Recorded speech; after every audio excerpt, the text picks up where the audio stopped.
Let's talk about how fake news like the CBC hurts our economy. And the textile reclamation sector is the perfect example. On a small practical level, let's talk about this bin controversy that's going on. In the last 5 years, I think they said it was 8 people that died. In the industry, there are thousands and thousands and thousands of these bins that have been in place for 30 years. This is ridiculous. More people die eating ice cream, you know what I mean, than die in used clothing bins. And it's only been very recent because there's a snazzy company that added a security feature that kept homeless people from pulling and stealing donations out of charity bins. And pickers also, pirates do that. They steal donations out of other people's bins, and a fancy manufacturer or two learned how to make these little flaps that keep it from happening. And some people climbing into the bins because, by the way, many, many, many times they are under the influence of substances, and because they're not allowed to access our shelter system because Ontario does not have wet shelters because they're a huge liability, very difficult to design, manage, and run. So we don't have a wet shelter system. So anybody under the influence is not allowed to enter our already over capacity shelters anyway, so they're stuck looking for shelter somewhere. Now, what these people do is they trespass. It's not that they just trespass to bins. They trespass onto commercial properties, and they hide in dumpsters, they hide in stairwells, they hide in little nooks and crannies, anywhere that they can be, free of the elements. They'll climb in different dumpsters that are on or containers that are in the premises, just like sometimes used clothing bins. But it is few and far between. So what this is showing that we have a drug epidemic in Ontario that's not being managed. That is what's happening.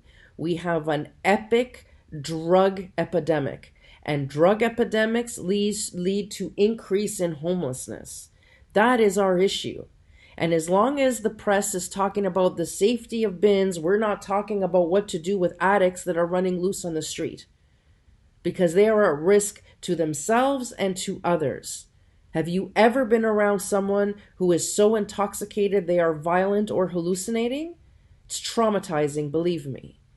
And what happens is, because we can't put them in a shelter and we're not allowed to put them away anywhere because of human rights, they are left to spread out and wander, and hope to God they don't do that much damage. But unfortunately, that puts well-intentioned businesses at risk.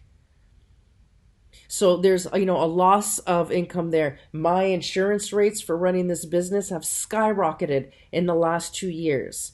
The license fees, the whatever fees, all of that has negative impact.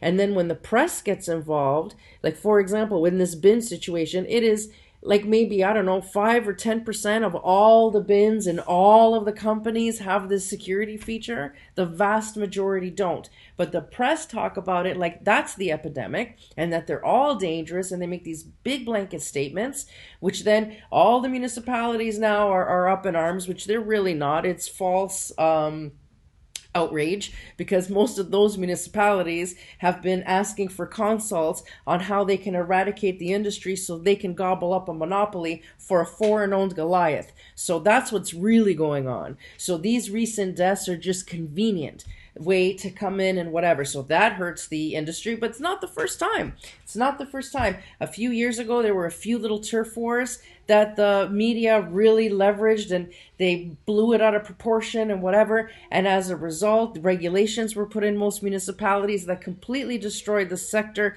and millions of more pounds are going to landfill than ever before, and thousands of jobs eradicated, like in Markham, where they put in a quasi-monopoly for said foreign-owned Goliath, and then say, oh, we collect so much, when the reality is that the diversified sector was collecting more than they do, and we're spending a lot less money to do it. And on a practical level, right now I have every press outlet on the planet wanting interviews, making statements, trashing the industry, because a small, tiny minority of these bins have this stupid security measure. And as a result, my customer service team is going absolutely nuts trying to keep up with these phone calls. We're losing locations, which means those clothing are all going to go back to landfill now. So well done. And again, already the industry got destroyed when the Liberals came in, and companies like TWD went collecting from 30 million pounds a year to 6 million pounds a year. All of those clothes went back to landfill, as did those jobs.